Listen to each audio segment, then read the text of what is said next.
ஒரு கிராமத்தில் ராமு என்ற ஒரு தொப்பிக்காரர் இருந்தார். அவர் கிராமம் கிராமமாகச் சென்று தொப்பிகளை விற்று வந்தார். ஒரு நாள் ராமு மிகவும் களைத்துப் போனார்.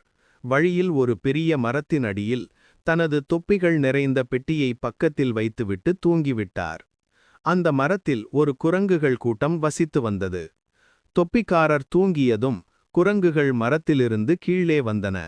அவை பெட்டியை திறந்து தொப்பிகளை எடுத்து ஒவ்வொன்றும் ஒரு தொப்பியை தலையில் போட்டுக்கொண்டு மீண்டும் மரத்தின் உச்சிக்குச் சென்று விட்டன. தொப்பிக்காரர் தூங்கி எழுந்ததும் தனது பெட்டி காலியாக இருப்பதையும் குரங்குகள் தொப்பிகளை போட்டுக்கொண்டு மரத்தில் இருப்பதையும் கண்டார்.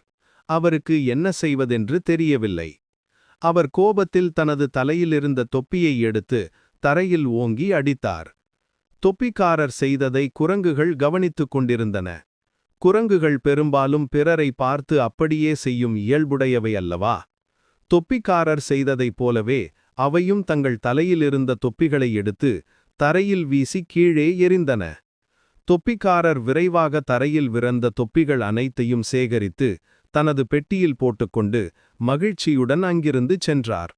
நம்முடைய புத்திசாலித்தனமும் சூழ்நிலைக்கு ஏற்ற சமயோசித புத்தியும் எந்தச் சிக்கலான பிரச்சனையையும் தீர்க்க உதவும்.